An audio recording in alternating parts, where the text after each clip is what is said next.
Hello students, welcome to Cartography IS, a revolution in Indian education. I am Kirti and in this lecture we are going to further discuss about the Parliament of India. ये second lecture है on the Parliament of India. जैसे हमने previous lecture में देखा था कि parliament का structure कैसा है, उसमें कौन कौन सी बॉडीज है, उनका इलेक्शन किस तरीके से होता है, उनका कॉम्पोजिशन क्या है, ये उसका सेकंड पार्ट है जिसमें हम देखेंगे कि कौन कौन से पार्लियामेंट में टूल्स यूज़ किए जाते हैं। जैसे कि हम किसी गाड़ी को बनाते हैं तो हम सबसे पहले गैरेज देखते हैं, उसी तरीके से प्रीवियस लेक्चर में हमने देखा कि हमारी लोकसभा राज्यसभा का कॉम्पोजिशन कैसा है। इस लेक्चर में हम देखेंगे कि पार्लियामेंट में जब बैठते हैं तो वो कौन कौन से टूल्स को यूज़ करते हैं, और इसके अगले लेक्चर में हम देखने जाएंगे कि पार्लियामेंट का सेशन कंडक्ट कैसे होता है, वो किस तरीके से फंक्शंस करती है। और उसके अगले लेक्चर में, दैट इज फोर्थ लेक्चर में, हम देखेंगे कि प्रेजेंटली हमें पार्लियामेंट में कौन से विथ टाइम चेंजेस रिक्वायर्ड है। Fine, so further beginning with that, cartography IAS आपके लिए एक यूनिक टेक्निक यूज करता है, that is book to map technique. इसमें आपको कुछ भी रटना नहीं पड़ेगा and all you have to do is to understand the concepts. Cartography IAS आपके लिए यूपीएससी पंचामृत स्टडी नोट्स लाया है which provides you a written guarantee of 30 questions and also we have already begun with 60 days crash course which provides you a written guarantee of 90 questions. So hurry up, join this course and don't be late. फिर start करते हैं। जैसे कि पिछले lecture में हमने already discuss कर लिया है कि किस तरीके से एमपीज को इलेक्ट किया जाता है। इस लेक्चर में हम स्टार्टिंग करते हैं कि जो एमपीज इलेक्ट हुए गए उनको उनकी डिस्क्वालीफाई किस ग्राउंड्स पे हम कर सकते हैं। या तो पहला ग्राउंड ये है कि उन्होंने कोई ऑफिस ऑफ प्रॉफिट होल्ड किया हुआ है, मतलब वो ऐसे किसी ऑफिस में है जिससे उनको ऐसा फाइनेंशियल गेन, उसको उनके उधर से ऐसा मनी मिल रहा है जो गवर्नमेंट के फंक्शनिंग में हैम्परिंग करेगा। ओके, हम किसी भी एमपी से ये एक्सपेक्ट नहीं कर सकते कि वो ऐसे किसी बिजनेस में इन्वॉल्व हो अपनी being a part of MP, being on the position of MP, जो अगेंस्ट उनकी पोजीशन के चले जाए। सेकेंडली, उनका मेंटल स्टेटस सही नहीं हो। तीसरी चीज़ ये हो सकती है कि वो इंसॉल्वेंट हो। इंसॉल्वेंट मतलब वो अपने लोन को रिपे नहीं कर पा रहे हो, वो अपने जो भी उनके चार्जेस है उनको पे कर नहीं पा रहे हो। चौथी चीज़ ये हो सकती है कि वो इंडिया के सिटीजन ही ना रहे। तो इन चारों ग्राउंड्स पे कॉन्स्टिट्यूशन में मेंशन्ड है कि अगर वो ऑफिस ऑफ प्रॉफिट में हो, उनका मेंटल स्टेटस सही नहीं हो, वो इंसॉल्वेंट हो या वो सिटीजन ऑफ इंडिया नहीं हो, उस केसेस में उस एमपी को डिस्क्वालीफाई किया जाता है। एक एक्ट पास किया गया था जब हमारा कॉन्स्टिट्यूशन 1950 में एग्जिस्टेंस में आया था, उसके जस्ट एक साल बाद एक रिप्रेजेंटेशन ऑफ पीपल एक्ट पास किया गया था। इसमें भी मेंशन है कि किसी भी एमपी को किस ग्राउंड्स पे डिस्क्वालीफाई किया जा सकता है। सबसे पहला रीजन ये है कि अगर वो किसी भी करप्ट या भ्रष्टाचार की प्रैक्टिस में इन्वॉल्व हो। सेकेंडली, अगर उसको जुडिशरी द्वारा 2 या 2 साल से ज़्यादा की सज़ा मिलती है तभी भी वो डिस्क्वालीफाई हो जाता है। तीसरी चीज़, हर एमपी जब भी वो इलेक्शंस के बाद सीट अपनी लेता है तब उसको बताना पड़ता है कि उसने इलेक्शंस में कितने एक्सपेंसेस किए हैं। अगर वो टाइम से बता नहीं पाते हैं तभी भी वो डिस्क्वालीफाई हो जाते हैं। अगली चीज़ ये है कि अगर वो कोई से भी ऐसे बिजनेस में या बिजनेस कॉन्ट्रैक्ट में इन्वॉल्व है, जिस ऐसे कोई से भी इंटरेस्ट ऐसे भी गवर्नमेंट कॉन्ट्रैक्ट में इन्वॉल्व है जिसमें उनको नहीं होना चाहिए था, being a part of MP, तभी भी उनको डिस्क्वालीफाई किया जा सकता है। और साथ ही साथ अगर वो किसी भी करप्शन प्रैक्टिसेस में है तभी भी उस एमपी को डिस्क्वालीफाई उनकी पोजीशन से हटाया जा सकता है। अभी हम देखते हैं कि बहुत इंपॉर्टेंट चीज़ है एंटी डिफेक्शन लॉ। कि anti defection law Rajiv Gandhi के टाइम पे 1985 में पास किया गया था। इसमें भी कुछ ग्राउंड्स दिए हुए हैं कि किस बेसिस पे हम अपने एमपी को उनकी पोजीशन से हटा सकते हैं, डिस्क्वालीफाई कर सकते हैं। और इसमें डिस्क्वालीफाई करने की पावर किसके पास है? Leader of the house. जैसे अगर हम लोकसभा में देखें तो chairman of the house, that is Lok Sabha में कौन है? हमारा स्पीकर होते हैं जो हाउस की प्रोसीडिंग्स को देखते हैं, वो एंटी डिफेक्शन लॉ के अंदर उनको डिस्क्वालीफाई कर सकते हैं। और अगर हम राज्यसभा में देखें तो कौन है? हमारे वाइस चेयरमैन, हमारे चेयरमैन ऑफ द राज्यसभा कौन है? Vice president of India. ये भी डिस्क्वालीफाई कर सकते हैं उस मैम को on the basis of defection. अब देखिए डिफेक्शन होता क्या है। सपोज करो हमने किसी भी नॉमिनेटेड मेंबर को, जैसे राज्यसभा में भी प्रेसिडेंट कुछ 12 मेंबर्स को नॉमिनेट करता है, कुछ लोकसभा में भी 2 मेंबर्स एंग्लो इंडियन मेंबर्स को नॉमिनेट किया जाता है, तो उनको 6 महीने तक ये राइट होता है कि वो किसी पॉलिटिकल पार्टी को ज्वाइन कर ले। अगर वो 6 महीने बाद किसी पॉलिटिकल पार्टी को ज्वाइन करते हैं तो उनको उनकी पोजीशन से हटाया जा सकता है under the anti defection law. Secondly, अगर कोई पर्सन इंडिपेंडेंटली चूज हुआ है और वो फिर जाके किसी दूसरी पॉलिटिकल पार्टी को ज्वाइन कर लेता है, तभी भी उसको डिफेक्शन के अंडर रिमूव करा जा सकता है। तीसरी चीज़ यह है कि अगर कोई मेंबर वॉलंटरीली किसी पॉलिटिकल पार्टी से अपनी सीट छोड़ देता है, तभी भी उसको डिफेक्शन के अंदर हटाया जा सकता है। और लास्ट कॉन्ट्रैक्ट है कि अगर वो पॉलिटिकल पार्टी ने कोई विप पास किया है और वो मेंबर उस विप को फॉलो नहीं करता है, तभी भी उसको डिफेक्शन के अंदर रिमूव कर जा सकता है। अब ये विप मैं आपको आगे भी बताऊंगी। विप का मतलब आप ऐसा भी समझ सकते हैं कि जैसे सपोज करो एक पॉलिटिकल पार्टी है, उनको पता है कि वो कोई एक बिल ला रही है। सपोज करो हमने ट्रिपल तलाक बोला, तो बीजेपी ने अपने सारे मेंबर्स को, जो भी पार्लियामेंट में, लोकसभा में उस टाइम पे बैठे हैं, उनको बताया था कि आपको इस बिल को फेवर करना है, हमें ये बिल पास करना है। सपोज करो बीजेपी का कोई एक मेंबर है जो अपनी पॉलिटिकल पार्टी के अकॉर्डिंग, बीजेपी के अकॉर्डिंग वोटिंग नहीं करता, उस बिल पे उसके अगेंस्ट चला जाता है, तो उसके अगेंस्ट भी हम डिफेक्शन लगा सकते हैं, बिकॉज उसने पार्टी के विप को, पार्टी के कंसेंसस को नहीं माना है। तो दीज ग्राउंड्स पे भी हम किसी भी जो लीडर ऑफ, जो हमारे जो हाउस का जो कंडक्ट करने के लिए हेड होता है, that is speaker in the Lok Sabha and chairman in the Rajya Sabha, ये उस ग्राउंड्स पे भी किसी भी एमपी को अपनी पोजीशन से हटा सकते हैं under the anti defection law. Secondly, पहले ये होता था कि ये जो डिफेक्शन वाला प्रोविजन है वो जुडिशियल रिव्यू से आउटसाइड होता था, जुडिशियल उसको रिव्यू नहीं कर सकती थी कि स्पीकर या चेयरमैन ने सही ग्राउंड्स पे उनको डिफेक्शन के अंडर रिमूव किया, बट अब वो जुडिशियल रिव्यू के अंडर बिलोंग करते हैं। एक और देख सकते हैं कि हमको देखना है कि किसी भी सीट को कब वेकेट किया जा सकता है, कब खाली हो जाती है। या तो वो डबल मेंबरशिप हो, double membership in the sense कि सपोज करो कोई राजस्थान का कोई एमएलए है जिसने एमपी के लिए, मतलब मेंबर ऑफ पार्लियामेंट के लिए इलेक्शंस लड़े, अब वो दोनों, इसमें भी एमपी में भी जीत गया, वो एमएलए भी ऑलरेडी है, तो मेंबर को विद इन अ टाइम बताना पड़ता है कि वो कौन से हाउस का will going to be member. वो दोनों हाउस का मेंबर नहीं रह सकता, एक टाइम पे एक रह सकता है। अगर वो विद इन 14 डेज नहीं बताता है कि वो मैं स्टेट लेजिस्लेचर छोड़ रहा हूँ, मैं मेंबर ऑफ पार्लियामेंट बन रहा हूँ, या मैं मेंबर ऑफ पार्लियामेंट रहूँगा, मैं स्टेट लेजिस्लेचर छोड़ रहा हूँ, तो उसका ऐसा अज्यूम करा जाता है कि वो स्टेट लेजिस्लेचर का ही पार्ट रहेगा और वो एमपी की पोजीशन पे ज्वाइन नहीं कर रहा। फाइन, अगर वो सपोज करो एक लोकसभा एंड राज्यसभा दोनों की सीट के लिए इलेक्शन जीत चुका है, तो उसके इसमें क्या करा जा सकता है कि वो अगर वो with in a time inform नहीं करता कि मैं कौन सी, अगर वो 10 डेज में इन्फॉर्म नहीं करता कि मैं राज्यसभा का पार्ट रहूँगा या लोकसभा का रहूँगा, तो ये अज्यूम किया जाता है कि वो राज्यसभा का पार्ट रहेगा, वो लोकसभा का पार्ट नहीं बन रहा है। तो इस केस में हम देख सकते हैं कि कोई भी मेंबर दो हाउस का पार्ट नहीं रह सकता, विद इन 10 डेज उनको इन्फॉर्म करना होता है।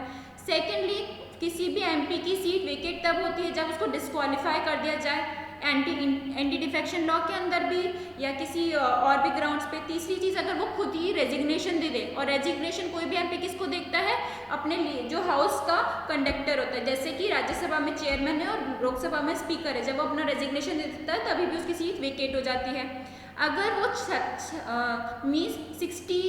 डेज से ज़्यादा, 60 दिन से ज़्यादा अगर वो एब्सेंट रहता है विदाउट द परमिशन, तभी भी उसको उसकी पोजीशन से हटा दिया जाता है और उसकी सीट वेकेट हो जाती है। और कौन से केस है, सपोज करो कोई एमपी है, उसने प्रेसिडेंट के इलेक्शंस लड़े थे या गवर्नर के कोई इलेक्शंस लड़े थे इन द स्टेट, तो अगर वो उस पोजीशन पे जीत जाते हैं तभी भी उनकी सीट वेकेट हो गई, बिकॉज कोई भी पर्सन 2 सीट्स एक साथ में नहीं रख सकता, तभी भी वो उनको अपनी सीट वेकेट करनी होती है। और ये जो सारे एमपी हैं, मिनिस्टर्स हैं, स्पीकर ऑफ द लोकसभा हैं, और that is chairman of the Rajya Sabha, इन सबको जो भी सैलरी मिलती है they are getting from the consolidated fund of India, और इनकी सैलरी कम नहीं होती, ठीक है, इनकी सैलरी वोटेबल नहीं होती। ओके, इसके लिए ऐसा नहीं होगा कि जब बजट पास होता है तो उस पर वोट हो कि इतनी मिलेगी नहीं मिलेगी, ये फिक्स्ड है, जब तक उसका टर्म रहेगा उनका वो ही रहेगा, तो वो वोटिंग पार्ट नहीं है उनका। अभी हमें एक बार, वैसे भी हमने कल लोकसभा के स्पीकर के बारे में जाना था, एक बार वापस देखते हैं कि लोकसभा के स्पीकर की पोजीशन कब वेकेट होती है। या तो वो अपना रेजिग्नेशन दे दे, या तो उनकी पोजीशन से उनको हटा दिया जाए। ठीक है। पोजीशन से किस तरीके से हटा दिया जाता है, कल भी मैंने आपको बताया था। पहले तो उनको 14 डेज का नोटिस मिलता है, जो भी स्पीकर होता है, और अगर majority of the members of Lok Sabha अगर उसको रेजोल्यूशन को पास कर देते हैं कि हमको स्पीकर को उनकी पोजीशन से हटाना है, तभी भी स्पीकर की पोजीशन वेकेट हो जाती है, या तो वो रिजाइन कर दे। और तीसरी चीज़ ये है कि अगर वो लोकसभा का पार्ट ही नहीं रहे, अगर कोई भी स्पीकर लोकसभा का पार्ट नहीं रहता तभी भी उनकी सीट वेकेट हो जाती है। साथ ही हमें ये देखना है कि मैंने जैसे आपको कल भी बताया था, सपोज करो 2014 में इलेक्शंस हुए थे, कि कब तक रहे थे, 2019 के मई तक रहे थे, फाइन। तो मई 2014 में जो मेंबर्स इलेक्शंस के द्वारा जीते गए हैं, ठीक है, अब उनको सीट मिलेगी एमपी की इन द लोकसभा। अब ये जब पहली बार मेंबर्स मिलेंगे तो पहले तो इनको कौन ओथ देगा, उनको हमेशा ओथ मिलती, प्रतिज्ञा लेनी पड़ती है। तो ओथ कौन दिलवाता है उनको, प्रोटम स्पीकर दिलवाता है। ये कौन दिलवाता है, प्रोटम स्पीकर। बस ये उसी टाइम पीरियड के लिए ओथ दिलवाने के लिए चूज किया जाता है बाय द प्रेसिडेंट। अब हम देखते हैं कि जब सारे एमपीज पहली बार जब अपनी सेशन करते हैं, पहली बार अपनी सिटिंग करते हैं, तो वो एक स्पीकर को चूज करते हैं, स्पीकर के लिए वोटिंग होती है। तो जब अब ये स्पीकर चूज हो गया है, ये तब तक रहेगा जब तक अगला नया सेशन ना अगला नया लोकसभा ना चूज कर दी जाए आफ्टर द इलेक्शंस। ओके, तो जब 2019 में नए इलेक्शंस होंगे और वापस से नए मेंबर्स आएंगे, तब जाके इस स्पीकर को जो 2014 में चूज किया गया था, तब वो अपनी पोजीशन से हटेगा।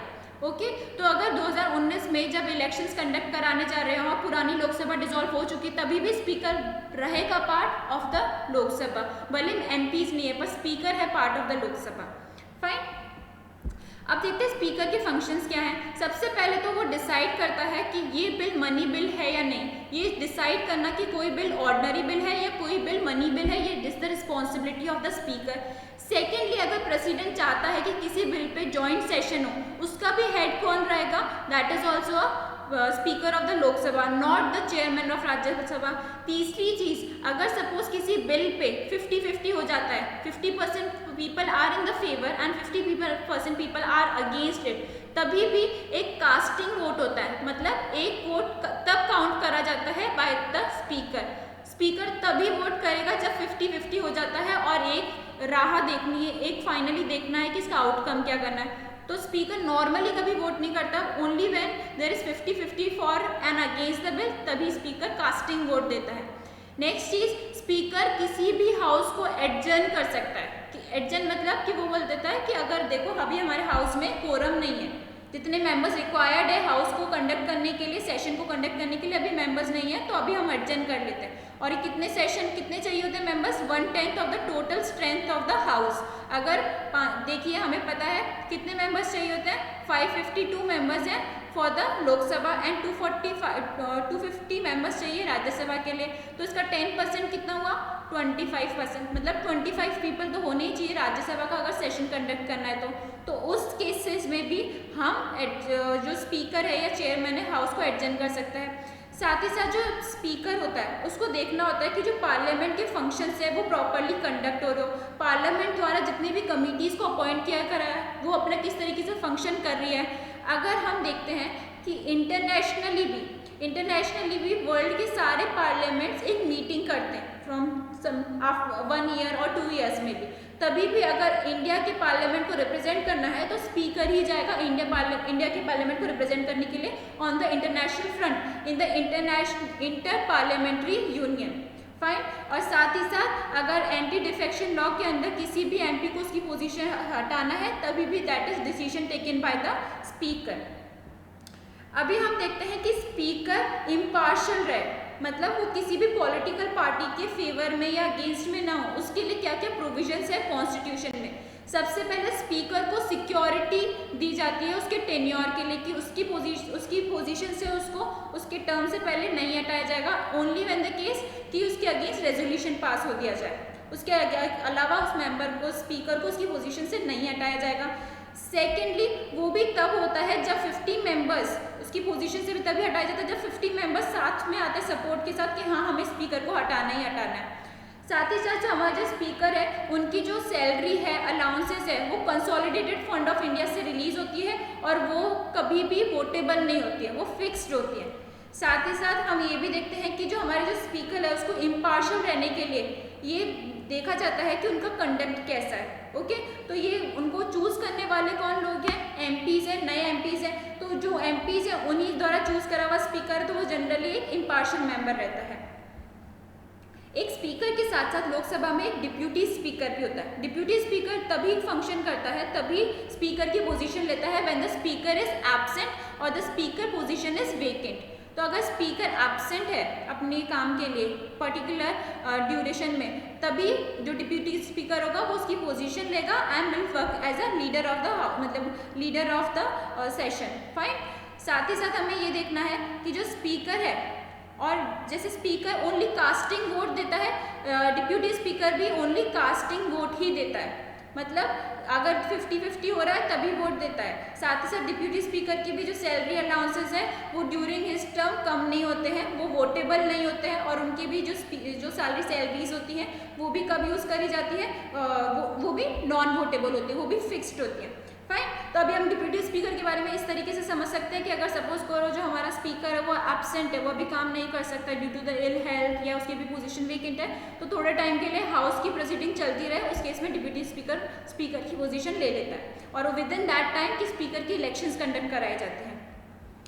अभी मैंने आपको बताया था स्पीकर प्रोटम क्या होता है। स्पीकर प्रोटम वही होता है कि सपोज करो कोई एक सेशन, कोई भी लोकसभा का इलेक्शंस होने, 2014 वाले लोकसभा के इलेक्शंस होने थे, तो नया हाउस में नए मेंबर्स आए। अब नए मेंबर्स को ओथ दिलाना जरूरी है, तो ये पुराना वाला स्पीकर ओथ नहीं दिलवाएगा, बस ओथ दिलवाने के लिए उस टाइम पे प्रेसिडेंट एक प्रोटम स्पीकर को चूज करेंगे जो सारे मेंबर्स को ओथ दिलवाएंगे, और जैसे ही ओथ खत्म हो जाती है तब प्रोटम स्पीकर की भी रिस्पॉन्सिबिलिटी खत्म। अब नया जो हाउस कंडक्ट हुआ है, जो नया हाउस मिला है, वो क्या करेगा, वो इलेक्शंस करेंगे फॉर द स्पीकर। फाइन। अब हम देखते हैं राज्यसभा में। राज्यसभा में कौन हेड होता है, that is chairman of the Rajya Sabha. इनका मेन एम क्या होता है कि जो राज्यसभा की प्रोसीडिंग्स है वो सही से फंक्शन कर रही हो, जो कमिटीज अपॉइंट की गई है वो अपना सही से काम कर रही हो, और हम ये भी जानते हैं कि जो चेयरमैन ऑफ द राज्यसभा होता है वो वाइस प्रेसिडेंट ऑफ इंडिया भी होता है। फाइन। तो vice president of India is the eight the same time the chairman of Rajya Sabha. अभी हम देखते हैं कि जो इनकी भी सैलरी एंड अलाउंसेस होते हैं, चेयरमैन ऑफ द राज्यसभा, ये भी कंसोलिडेटेड फंड ऑफ इंडिया से रिलीज होते हैं, और ये कभी भी वोटेबल नहीं होते हैं, ये भी फिक्स्ड रहते हैं। जैसे पार्लियामेंट में जब भी हम देखते हैं कि बजट पास होता है, तब उस टाइम पे ये वोटेबल नहीं रहते हैं। एक बार देखते हैं कि जब चेयरमैन, सपोज करो चेयरमैन जो हमारा वाइस प्रेसिडेंट ऑफ इंडिया है, उनको प्रेसिडेंट एब्सेंट है, प्रेसिडेंट ऑफ इंडिया एब्सेंट है, या वो रिजाइन कर चुके हैं, या वो कुछ काम नहीं कर रहे बिकॉज ऑफ इल हेल्थ, तो उस टाइम पे वाइस प्रेसिडेंट ऑफ इंडिया उस टाइम पीरियड के लिए प्रेसिडेंट ऑफ इंडिया के काम करते हैं, ओके, वर्क में इन्वॉल्व रहते हैं। तो उस टाइम पे सेशन अगर हाउस राज्यसभा का कंडक्ट हो रहा है, तो वैसे वाइस प्रेसिडेंट की भी काम कर रहे हैं, तो उस टाइम पे वो राज्यसभा के चेयरमैन नहीं बन सकते, तो उसके टाइम के लिए deputy chairman of the Rajya Sabha उनकी पोजीशन लेते हैं। फाइन। तो अभी हम देखते हैं इनकी भी जो deputy chairman of the Rajya Sabha होता है, इनको भी जो सैलरी और अलायंसेस मिलते हैं वो भी कंसोलिडेटेड फंड ऑफ इंडिया से मिलते हैं, जो नॉन वोटेबल होते हैं। फाइन। एक और चीज समझनी होगी, ये सारे मैं आपको टूल्स बता रही हूँ जो पार्लियामेंट में यूज होते हैं। मींस ये जो पहले हमें पोजीशंस देखनी है कि कौन हेड है, कौन लीडर है, ये सारी चीजें हमें पहले देखनी है, फिर हम समझ पाएंगे कि जो कभी भी बिल पास होता है वो किस तरीके से होता है, फिर हम देखेंगे बजट होता है वो किस तरीके से पास होता है। तो पहले हमें बेसिक समझ लेना है कि राज्यसभा में या लोकसभा में पोजीशंस कौन कौन हेल्ड करके रखता है, किस तरीके से प्रोसीडिंग चलती है। तो एक बार फिर देखते हैं leader of the house. Leader of the house देखिए, हमारे पास दो हाउसेज हैं, एक तो राज्यसभा है, एक है लोकसभा। अब लोकसभा में अगर प्राइम मिनिस्टर है, ठीक है, क्योंकि प्राइम मिनिस्टर कौन सी पार्टी से बिलोंग करते हैं, जिसको सबसे ज्यादा वोट मिले हो, तो प्राइम मिनिस्टर अगर वो लोकसभा में है तो वो उसके लीडर रहेंगे, उस पूरे हाउस के लीडर रहेंगे। और अगर वो राज्यसभा में, और अगर वो लोकसभा के लीडर नहीं बनना चाहते, तो वो अपने आसपास के उनकी पार्टी के कोई भी मिनिस्टर को बोल सकते हैं कि आप लीडर बन जाइए इस हाउस का, आप देखिए कि हाउस के प्रेसिडेंट्स को कि आपकी पार्टी सही से बिल पास कर रही है। राज्यसभा में भी सेम तरीके से जो पार्टी होती है, जो मेजॉरिटी में पार्टी होती है, वो भी अपना लीडर चूज करती है, जो पार्टी की जो विल होती है, पार्टी की जो ओपिनियन होते हैं वो बताते हैं। तो इसलिए राज्यसभा और लोकसभा में जो भी हेड होता है मेजॉरिटी पार्टी का, that is the leader of the house. Okay. साथ ही साथ जैसे राज्यसभा है और लोकसभा है, उसमें जो मेजोरिटी पार्टी है उसको रिप्रेजेंट करने के लिए लीडर ऑफ द हाउस है, both in the Lok Sabha and Rajya Sabha. At the same time in the Lok Sabha and the Rajya Sabha there is leader of opposition as well. और ये कौन होता है? ये वो पर्सन होता है जो ऑपोजिशन वाली पार्टी का हेड होता है, दैट इज ऑपोजिशन पार्टी का लीडर होता है. ठीक है, लीडर ऑफ ऑपोजिशन पार्टी कौन होती है? वो पार्टी जिसको सबसे ज़्यादा वोट मिले हैं इन द ऑपोजिशन. पर इसके लिए कंडीशन है कि उनको minimum 1/10 of the total seats भी होनी चाहिए इन द लोकसभा और इन द राज्यसभा. तो 1/10 तो सीट्स होना ही ज़रूरी है, तभी उनको ऑपोजिशन पार्टी कहलाया जाएगा और उनका जो लीडर होता है वो लीडर ऑफ ऑपोजिशन कहलाया जाता है. फाइन. तो अभी हम समझ सकते हैं कि अभी कौन है? अभी हमारे कांग्रेस पार्टी है. अभी मैंने जैसे आपको बताया था विप मैंने आपको तब बताया था जब मैं आपको एंटी डिफेक्शन लॉ बता रही थी कि अगर किसी भी पॉलिटिकल पार्टी ने कोई बिल प्रेजेंट किया है इन द पार्लियामेंट, तो जैसे सपोज करो बीजेपी ने कोई बिल पास किया था राइट टू एजुकेशन के लिए, तो उन्होंने अपनी पार्टी मेंबर्स को बोल दिया था जो भी एमपीज हैं इन द राज्यसभा और लोकसभा कि हम ये बिल प्रेजेंट कर रहे हैं, आपको इसके लिए यस बोलना है. ठीक है, जब वोटिंग हो तो अगर सपोज करो किसी मेंबर ने उनकी पार्टी के अगेंस्ट जाके वोट किया, तो तब उसके वो जो अगेंस्ट होता है उसके लिए उनको एंटी डिफेक्शन लॉ के अगेंस्ट उनको डिफेक्ट किया जा सकता है, उनको डिस्क्वालीफाई किया जा सकता है. पर जब पार्टी ने बताया अपने सारे एमपीज को कि आपको इसको यस वोट करना है, ठीक है, तो ये होता है विप कि पूरी पार्टी एक ही तरीके से बिहेव करेगी इन द हाउस, तो that is a whip. Fine. ये सारे टूल्स हैं जो पार्लियामेंट में यूज़ करे जाते हैं for conducting the house and how the party is using it. एक बार देखते हैं session of the parliament. Session मतलब कि देखिए जैसे हमारे स्कूल में कैसे होता है कि जैसे एग्जाम स्कूल स्टार्ट होता है अप्रैल में. फाइन. अप्रैल और मई में स्कूल रहता है, तो दैट इज अ सेशन, क्योंकि हमारा जो जून वाला मंथ होता है वो हॉलीडे होता है. फाइन. तो सेम चीज़ जो अप्रैल कोई नया सेशन स्टार्ट हो रहा है, नया हमारा क्लास स्टार्ट हो रहा है, तो वो अप्रैल और मई में रहता है, इसको हम कहते हैं सेशन. ठीक है, बल्कि एक ही क्लास जब वो जून के बाद जुलाई में बच्चे आएंगे तभी भी वो एक ही सेम क्लास में रहेंगे, पर ये हमारा एक सेशन हो गया. अब देखिए जब पहली बार अप्रैल में बच्चों को बुलाया जाता है दैट इज अ समनिंग. ठीक है, उनको बुलाना, पहली बार बुलाना दैट इज अ समनिंग कि आ जाओ अब नया सेशन स्टार्ट हो रहा है. फाइन. तो इसको इस तरीके से समझ लिए. अब देखिए कि जो सेशन है ना, जो सेशन होता है, ठीक है, एक सेशन हो गया ये पहला. दूसरा सेशन कौन सा हो गया? दूसरा सेशन हो गया हमारा जुलाई से लेकर नवंबर तक, और दिसंबर में फिर हमारी वेकेशन फिर से स्टार्ट हो जाती है. तो ये जुलाई से लेकर नवंबर कौन सा हो गया? Session number 2. Okay, same class session number 2, same parliament के साथ भी होता है. पर ये हमें ध्यान रखना होता है कि 2 सेशंस के बीच में 6 महीने से ज़्यादा का ब्रेक या गैप ना हो. फाइन. तो 2 सेशन में 6 महीने से ज़्यादा का गैप ना हो. तो अगर हम देखें साल में यूजुअल जैसे 12 महीने होते हैं, तो अगर हमने कह दिया कि 2 सेशन के बीच में 6 महीने से ज़्यादा गैप नहीं हो, तो एक साल में 2 सेशन तो कंडक्ट किए ही जाते हैं. पर यूजुअली कितने सेशन होते हैं? एक बजट सेशन होता है जो फरवरी से मई तक चलता है. दूसरा मॉनसून सेशन होता है जो जुलाई और सितंबर से चलता है. एक विंटर सेशन होता है जो नवंबर और दिसंबर में चलता है. तो अभी आप देखिए कि कौन सा महीना है साल में जहाँ पे सेशन कंडक्ट नहीं हो रहा. तो एक हमने देखा जून है जहाँ पे मेंबर्स मिल नहीं रहे पार्लियामेंट के. एक हमने देखा अक्टूबर है. फाइन. और फिर एक हमने देखा जनवरी है. जनवरी, जून एंड अक्टूबर, ये 3 ऐसे महीने जिसमें मेंबर्स ऑफ पार्लियामेंट में मिल नहीं रहे. तो ये जो 3 महीने हैं ना, ये जो 3 महीने इनको हम कहते हैं रिसेस. ठीक है, इसको हम कहते हैं रिसेस. अंडरस्टूड. Moving further. अब देखिए जैसे आज सेशन है, ठीक है, आज हाउस को मिलना है, मीटिंग है उसकी. फाइन. अगर जो हाउस को कंडक्ट करने के लिए स्पीकर है उसने बोल दिया कि अभी हम हाउस को सस्पेंड कर रहे हैं, आज के लिए इतना ही रहेगा, कल बाकी हम करेंगे, तो ये क्या बन जाता है? एडजर्नमेंट. इसको क्या कहते हैं? एडजर्नमेंट. तो ये सस्पेंड कर देते हैं उस दिन का, उस टाइम के लिए काम. फाइन. एक होता है एडजर्नमेंट सिंडेन. एडजर्नमेंट सिंडेन क्या होता है कि सपोज करो आज स्पीकर ने बोला कि आज का काम इतना ही है, आगे हम कब मिल रहे हैं ये पता नहीं, कि कल मिल रहे हैं, 2 महीने बाद मिल रहे हैं, तो वो एडजर्नमेंट सिंडेन मिल जाता है कि इनडेफिनेट टाइम पीरियड के लिए जो सिटिंग है ऑफ द पार्लियामेंट टर्मिनेट कर दी जाती है. फाइन. तो अगर स्पेसिफिक टाइम के लिए बता के करें कि हम कल मिलेंगे, दैट इज अ एडजर्नमेंट. और अगर अनस्पेसिफिक टाइम के लिए, इनडेफिनेट टाइम के लिए किया जाता है तो वो एडजर्नमेंट सिंडेन होता है. एक होता है प्रोरोगेशन। प्रोरोगेशन मतलब जो प्रिसाइडिंग ऑफिसर होता है हाउस का, जो प्रिसाइडिंग ऑफिसर होता है हाउस का, वो बताता है कि हमारा हाउस कब कंडक्ट किया जाएगा। जैसे सपोज करो हमारा हाउस कंडक्ट करना है फरवरी में, तो जो लीडर प्रिसाइडिंग ऑफिसर होता है हाउस का, जैसे अगर हम स्पीकर बोले, स्पीकर ऑफ द लोकसभा, वो जनवरी में ही सारे जो मेंबर्स होते हैं उनको नोटिफाई कर देता है कि हम फरवरी के 1 को हम मिलने वाले हैं। तो जो फरवरी के 1 को वो मिलेंगे और जो इन्विटेशन मिलता है दैट इज अ प्रोरोगेशन कि हमारी मीटिंग होगी। फाइन। इसके बाद होता है डिसोल्यूशन। डिसोल्यूशन मतलब क्या होता है, देखिए जनरली हमने देखा कि 2014 से लेकर 2019 तक ये हमारी एक लोकसभा चली। अब हमने देखा कि 2014 में भी 3 सेशन हुए, एक था हमारा बजट सेशन, एक था हमारा मॉनसून सेशन, एक हमारा विंटर सेशन। तो ये साल में 3 बार मिले थे और ये ऐसे करके 2019 तक हर साल 3 बार मिल रहे हैं। अब 2019 में जब लोकसभा का टर्म जो स्पेसिफिकली 5 साल के रहता है वो ओवर हो चुका है, तो अब क्या होगा, या तो हाउस ऑटोमेटिकली डिसॉल्व हो जाएगा, या तो हाउस ऑटोमेटिकली डिसॉल्व हो जाएगा और वापस से फ्रेश इलेक्शंस होंगे लोकसभा के लिए, या तो प्रेसिडेंट उस हाउस को डिसॉल्व कर देगा, या तो प्रेसिडेंट उस हाउस को डिसॉल्व कर देगा कि ये हाउस, इस जो मेंबर्स हैं अब ये नए इलेक्शंस कंडक्ट किए जाएंगे इंडिया में, अब नया हाउस लोकसभा का चूज किया जाएगा।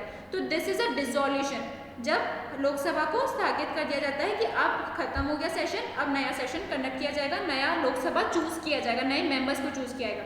तो दैट इज अ डिसोल्यूशन। अब एक बार और जो सबसे इम्पॉर्टेंट टॉपिक है और जनरली स्टूडेंट इस चीज़ में बहुत कंफ्यूज रहते हैं, इसमें आई थिंक 2017 और 16 में दोनों में क्वेश्चन आया था कि कौन सा बिल किस टाइम पे लैप्स कर जाता है। तो इसके लिए आपको एक मेंटल फ्रेमवर्क बनाना पड़ेगा अपने माइंड में कि इस केस में हमें देखना है कि जैसे कि कल मैंने आपको बताया था, एक हमारे पास 2 हाउसेज हैं, लोकसभा और राज्यसभा। लोकसभा तो डिसॉल्व हो जाता है, जैसे कि अभी हमने देखा हर 5 साल में हो जाता है, पर राज्यसभा कभी भी डिसॉल्व नहीं होता। ठीक है, इसके मेंबर्स हर 2 साल में 1/3 मेंबर्स हर 2 साल में रिटायर होते हैं और जो मेंबर रिटायर हो गए हैं उनकी जगह नए मेंबर्स को चूज करा जाता है। तो this is how the Rajya Sabha is functioning. पर अगर हमें देखना है कि बिल होता है, ठीक है, अब बिल प्रेजेंट किया जाता है हाउस में, अगर उसको अप्रूवल मिल गई तो वो एक्ट बन जाता है।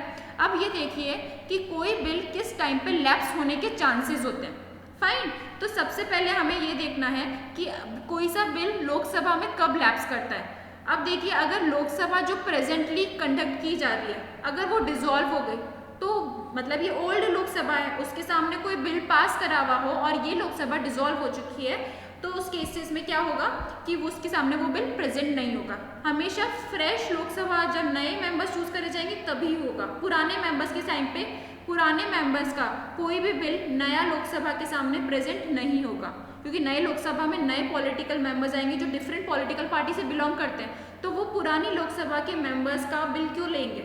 इस परसेप्शन के साथ आपको ये समझना है कि कोई सा बिल कौन सा बिल कब लैप्स कर जाता है। तो देखिए पहली कंडीशन कौन सी है जब लोकसभा में बिल लैप्स कर जाता है, अगर कोई भी बिल ओरिजिनेट हुआ है पुरानी लोकसभा में, कोई भी बिल पुरानी लोकसभा में या राज्यसभा में ओरिजिनेट हुआ है और मेंबर्स नई लोकसभा में पहली बार मिल रहे हैं, तो वो बिल उनके सामने प्रेजेंट नहीं होगा। फ्रेश बिल प्रेजेंट होना चाहिए, पुराना बिल लैप्स कर जाएगा।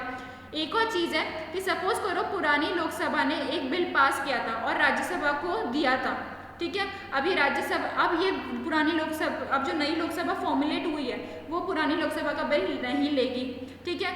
पर हमें एक चीज़ याद रखनी है, इन सबसे ऊपर है लोकसभा और राज्यसभा से हमारे प्रेसिडेंट को अगर हमने कुछ भी चीज़ दे दी है साइन करने के लिए, तो वो अब उनके पास है ही है। प्रेसिडेंट किसी भी बिल को 2 बार नहीं पढ़ेंगे, एक बार उन्होंने रीड कर लिया, भले वो पुरानी लोकसभा को नई लोकसभा को, अगर उन्होंने पढ़ लिया तो उनको अप्रूवल देना ही पड़ेगा, तो उनके वहाँ पे कोई बिल लैप्स नहीं होता। तो अगर हमने किसी दोनों लोकसभा और राज्यसभा ने एक बिल पास कर दिया और लोकसभा डिसॉल्व हो गई और वो बिल प्रेसिडेंट के पास है ही है, तो प्रेसिडेंट उसको अप्रूवल दे सकते हैं और उस केस में बिल लैप्स नहीं होगा। एक और चीज़ है, अगर प्रेसिडेंट ने बोल दिया कि हम जॉइंट सेशन करवाएंगे लोकसभा और राज्यसभा का, और लोकसभा का डिसॉल्व हो गई और नई लोकसभा आ रही है, तभी भी वो सेशन होगा ही होगा, बिकॉज प्रेसिडेंट ने एक बार जो कह दिया ना वो चीज़ मानी जाएगी, ठीक है। प्रेसिडेंट ने जो एक बार चीज़ कह दी वो मानी ही जाएगी, तो उस केसेस में ये बिल लैप्स नहीं होता। तो हम देख सकते हैं कि राज्यसभा कभी डिसॉल्व नहीं होती। तो राज्यसभा कोई जब डिसॉल्व नहीं हो रही, तो अगर लोकसभा डिसॉल्व हो रही तो पुरानी लोकसभा कभी भी, जो नई लोकसभा होगी वो कभी भी पुरानी लोकसभा का बिल नहीं लेगी। और प्रेसिडेंट ने अगर एक बार किसी चीज़ को कंसिडर कर लिया है, उसने बोल दिया कि मैं इस बिल पे साइन कर रहा हूँ, या उन्होंने बोल दिया कि हम जॉइंट सेशन कराएंगे, तो उनको कोई भी उनकी जो उनका आंसर है उसको कोई भी ओवरव्यू नहीं कर सकता। फाइन, अब आगे देखते हैं। एक और चीज़ होती है जो आप जनरली पढ़ते रहते होंगे, कोरम। कोरम क्या होता है कि अगर हम देखें, सपोज करो हम स्कूल में भी थे, और स्कूल में क्या होता है कि कोई ऐसा पर्टिकुलर डे होता है जिसमें आधे से ज़्यादा बच्चे बंक मार लेते हैं। फाइन, तो टीचर जनरली पढ़ाती ही नहीं है, बोलती है कि आज बच्चे ही नहीं आए तो क्या पढ़ाओ। सेम चीज़ कोरम के साथ भी है। कोरम मतलब क्या होता है, हाउस कंडक्ट कराना है। अब सपोज करो हाउस की स्ट्रेंथ है 550 लोकसभा की, अगर ये है, कोरम होता है कि इसके एटलीस्ट 1/10 मेंबर्स तो हो प्रेजेंट।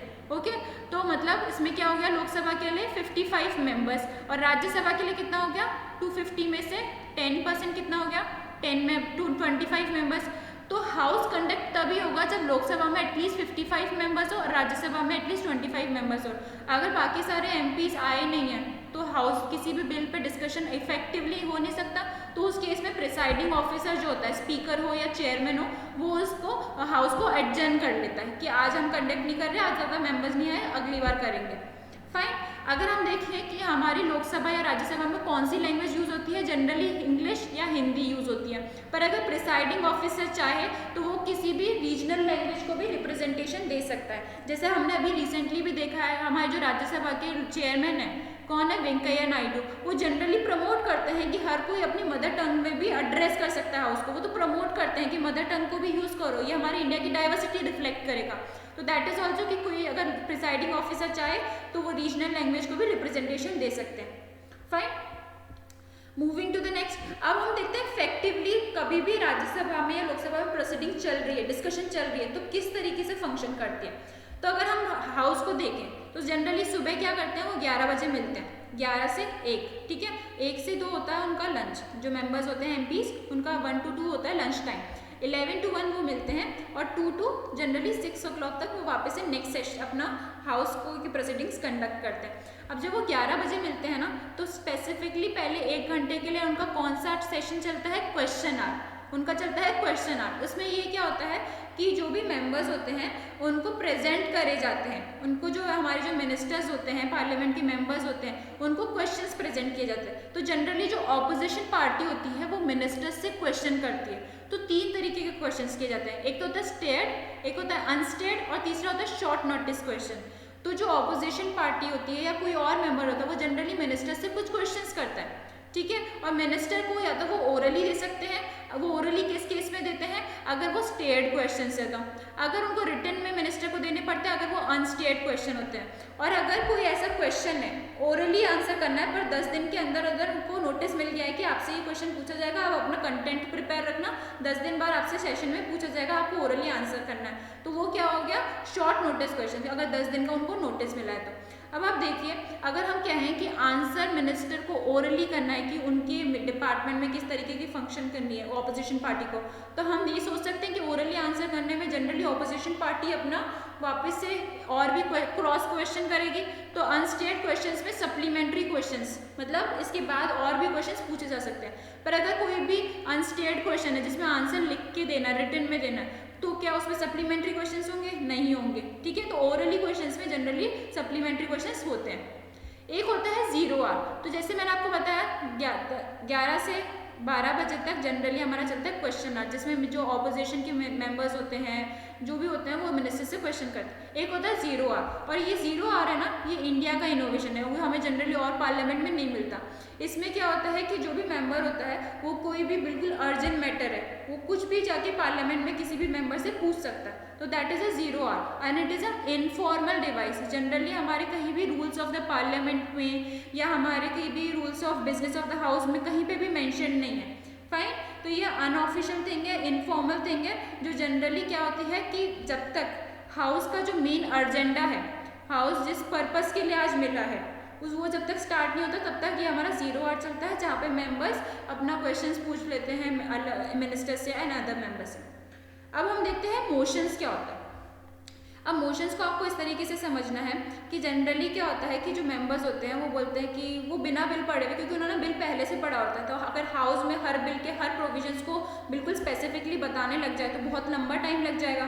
तो इस केस में क्या करते हैं, ये क्विकली फास्ट काम करने की कोशिश करते हैं। एक सबसे पहला होता है क्लोजर मोशन। क्लोजर मोशन में क्या होता है कि जो डिबेट को छोटी करने की कोशिश करी जाती है, कि जो भी डिबेट को बिल्कुल एक्सप्लेनेशन मिल रहा है उसको छोटी करनी जाती है। तो मैटर को सीधा बिल्कुल ही जहाँ पे डिबेट हो रही है वहीं पे उसको रोक के बोल देते हैं कि हमको सबको समझ में आ गया। मेंबर्स बोलते थे हमको समझ में आ गया, आप आगे क्या करो, उसको वोट के लिए डाल दो, तो सीधा वोटिंग हो जाती है। That is a closure motion. Closure मतलब बंद कर देना, अब बस सीधा सीधा वोटिंग होगी, डिबेट खत्म। फाइन। दूसरा होता है सिंपल क्लोजर। सिंपल क्लोजर में क्या होता है कि जब मैटर अच्छे से उनको लगता है कि सफिशिएंटली डिस्कस हो गया, अभी तो पहले वाले में तो हमने देखा कि उन्होंने पहले से ही बोल दिया कि हमको नहीं सुनना, आप कर दीजिए, ठीक है, हमको पता है इसके बारे में, जैसे क्लोजर मोशन। अब होता है सिंपल क्लोजर, जिसमें वो बोलते हैं कि हमको पता है कितनी इन्फॉर्मेशन है, आप वोटिंग के लिए डाल दो। एक होता है क्लोजर पर कंपार्टमेंट्स। कंपार्टमेंट मतलब उन्होंने किसी भी, सपोज करो बिल है, इसमें हमारी लाइक 50 टॉपिक्स हैं। अब इस बिल के उन्होंने 50 टॉपिक्स को क्या कर दिया, 5 पार्ट्स में डिवाइड कर दिया, ठीक है, 5 पार्ट्स में, हर पाँच जो टॉपिक है उसमें 10 मैटर्स हैं, तो ओवरऑल 50 मैटर्स हो गए। तो इन्होंने क्या किया, पूरे 50 प्रोविजंस को अलग अलग डील करने से अच्छा है कि उन्होंने उसको कंपार्टमेंट में डाल दिया, ग्रुप्स में डाल दिया, 5 ग्रुप्स में, ठीक है, और ग्रुप्स में डिस्कशन करके फटाफट काम खत्म कर दिया। नेक्स्ट चीज़ है कंगारू। कंगारू वाले मोशंस में क्या होता है कि ये क्या करते हैं, ओनली इंपॉर्टेंट जो डिस्कशंस होते हैं, इंपॉर्टेंट प्रोविजंस होते हैं पूरे बिल में, बस वो ही डिस्कस करते हैं, पूरा बिल नहीं डिस्कस करते, ओनली इंपॉर्टेंट मैटर डिस्कस करते हैं। फाइन। एक होता है गिलेटिन। गिलेटिन में क्या होता है, ये पहले से बिना पढ़े कुछ भी अनडिस्कस करे, किसी भी चीज़ पे डिस्कशन करे बिना ही सीधा उसको वो वोटिंग पे लगा देते हैं, कुछ भी डिस्कशन नहीं हुआ है, पूरा बिल ऐसे ही वोटिंग पे लग गया, that is a guillotine. Fine. एक होता है प्रिविलेज मोशन। प्रिविलेज मोशन, जैसे मैंने आपको कल भी बताया था कि हमारे कॉन्स्टिट्यूशन में जैसे 105 आर्टिकल में ये है कि जो मेंबर्स ऑफ पार्लियामेंट होते हैं उनको कुछ इम्यूनिटी मिलती है कि वो कुछ भी पार्लियामेंट में कहे उसके लिए उनको जुडिशरी में जाके रिप्रेजेंट नहीं करना, या वो कुछ भी, उनको कुछ प्रिविलेजेस मिलती हैं, ठीक है। अगर किसी भी मेंबर को ये लगता है कि मिनिस्टर ने उनकी प्रिविलेजेस को हार्म किया है, उसको ब्रीच किया है, तो उसके अगेंस्ट उस मिनिस्टर के अगेंस्ट प्रिविलेज मोशन लगा दिया जाता है कि इन्होंने हमारी प्रिविलेजेस को हार्म किया है, ब्रीच किया है। उसके लिए कौन इसके एक्शंस लेता है, speaker of the Lok Sabha actions लेता है उस मिनिस्टर के अगेंस्ट जिसने और मेंबर्स की प्रिविलेजेस को हार्म किया है, ब्रीच किया है। एक है calling attention motion. Calling attention motion को बस इस तरीके से समझ लीजिए कि कोई भी मेंबर है, कोई भी मिनिस्टर है, ठीक है, कोई भी मिनिस्टर है, उसको लगता है कि कोई मैटर बहुत इंपॉर्टेंट है और पार्लियामेंट को उसके बारे में इंफॉर्मेशन होनी चाहिए, तो कॉलिंग अटेंशन मोशन लॉन्च किया जाता है। फाइन। एक होता है point of order. Point of order में क्या होता है, जनरली कोई भी मेंबर होता है पार्लियामेंट का, वो बता देता है कि हमको लग रहा है कि जिस तरीके से हाउस अभी कंडक्ट किया जा रहा है वो सही रूल्स एंड रेगुलेशंस को फॉलो करते हुए नहीं कंडक्ट किया जा रहा है, तो उस केस में उसके लिए क्या आता है, पॉइंट ऑफ ऑर्डर। तो जो मेंबर बोल रहा है ना कि बता रहा है कि ये देखो पार्लियामेंट इस रूल्स को फॉलो नहीं कर रहा, तो that is a point of order. एक होता है half an hour discussion. Half an hour discussion generally week में 3 डेज, मतलब पूरे वीक में, हफ्ते में 3 बार ही कंडक्ट किया जाता है, ठीक है, 3 दिन में, और इसमें जनरली आधे घंटे के लिए कुछ ऐसे टॉपिक्स पे डिस्कशन किया जाता है जो पब्लिक की नोटिस में आना चाहिए, पब्लिक इंपॉर्टेंस के लिए। फाइन। एक होता है short duration discussion. Short duration discussion generally 2.5 hours के लिए कंडक्ट किया जाता है, और ये क्या होता है, इसमें हफ्ते में ये सिर्फ 2 दिन कंडक्ट किया जाता है, और इसका पर्पस भी यही है कि उनको, कोई मेंबर्स को लगता है कि कुछ ऐसी इन्फॉर्मेशन है जो पब्लिक को रीच करनी चाहिए, पार्लियामेंट में डिस्कशन होना चाहिए, तो ये शॉर्ट ड्यूरेशन डिस्कशन में कर लेते हैं।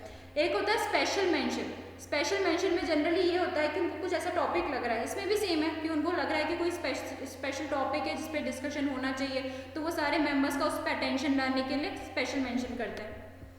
फाइन। एक हम और चीज़ देख लेते हैं, रिजोल्यूशंस क्या होते हैं, ठीक है। रिजोल्यूशंस क्या होते हैं, members can move resolution to draw attention of house और government of matters of general public interest. Generally same चीज़ है, हम अलग अलग नाम दे रहे हैं कि कोई मेंबर है किसी हाउस का, वो चाहता है कि सारे गवर्नमेंट को, सारी जनरल पब्लिक को किसी पब्लिक इंपॉर्टेंट टॉपिक के बारे में इंफॉर्मेशन हो, तो वो रिजोल्यूशन पास करती है। तो एक होता है प्राइवेट मेंबर रिजोल्यूशन, एक होता है गवर्नमेंट रिजोल्यूशन, एक होता है स्टैट्यूटरी रिजोल्यूशन। अगर कोई MP कोई रिजोल्यूशन पास कर रहा है तो दैट इज प्राइवेट मेंबर। अगर गवर्नमेंट का कोई मिनिस्टर रेजोल्यूशन पास कर रहा है तो वो गवर्नमेंट रेजोल्यूशन हो गया। फाइन। और ये कब करा जा सकता है? मंडे से थर्सडे के बीच में, फाइन। और इसके बाद होता है statutory resolution. It can be move either by a private member और मिनिस्टर, बट इसका जो पर्पस है हमेशा कॉन्स्टिट्यूशन के थ्रूआउट्स होना चाहिए, ठीक है। तो it is always tabled in the pursuance of provisions in the constitution. और अगर गवर्नमेंट रेजोल्यूशन, जैसे मैंने आपको बताया, किसी भी दिन मंडे से थर्सडे के बीच में ले जा सकता है, पर जो प्राइवेट मेंबर्स का रेजोल्यूशन है वो बताना चाहता है कुछ इवनिंग, तो वो किसी भी ऑल्टरनेटिव फ्राइडे की आफ्टरनून में ही कंडक्ट किया जाता है। तो ये मैं आपको टूल्स बताना चाह रही थी कि ये स्पेसिफिकली रूल्स मेंशन्ड है पार्लियामेंट में किस तरीके से प्रोसीडिंग्स की जाएंगी। ये सारे टूल्स हैं जिसको आपको याद रखना है कि सेंशन मोशन क्या होता है, प्रिविलेज मोशन क्या होता है, रेजोल्यूशंस क्या होते हैं, किस तरीके से हाउस को कंडक्ट किया जाता है, किस ग्राउंड्स पे मेंबर को डिस्क्वालीफाई किया जा सकता है। तो मुझे लगता है कि ये सारे टूल्स अगर आपको अच्छे समझ में आए और आपको प्रीवियस लेक्चर से ऑर्गेनाइजेशन स्ट्रक्चर पता चला है हाउस का, तो अगले लेक्चर में जब हम हाउस का सेशन देख रहे हैं कि किस तरीके से कंडक्ट होगा, जैसे कि किस तरीके से कोई बिल पास होता है, किस तरीके से बजट पास होता है, पार्लियामेंट के और कौन कौन से फंक्शन है, कौन से लेजिस्लेटिव फंक्शन है, कौन से एग्जीक्यूटिव फंक्शन है, कौन से फाइनेंशियल फंक्शन है, तो वो समझने में आपको ये सब जो मैंने अभी तक 2 सेशन में बताया वो बहुत हेल्प करेगा। तो अगर आप अगला लेक्चर देखेंगे तो पहले आप प्रीवियस ये second part and first part भी जरूर देखेगा, ताकि आपको और क्लियरिटी मिले पार्लियामेंट के समझने में। So thank you for watching, and if you want to purchase UPPCS 60 days crash course, or if you want to buy UPSC study notes, you can contact on this number. You can click on the link in the description box. Also you can follow us on the Twitter, Facebook, Instagram and YouTube. So thank you for watching. Keep studying.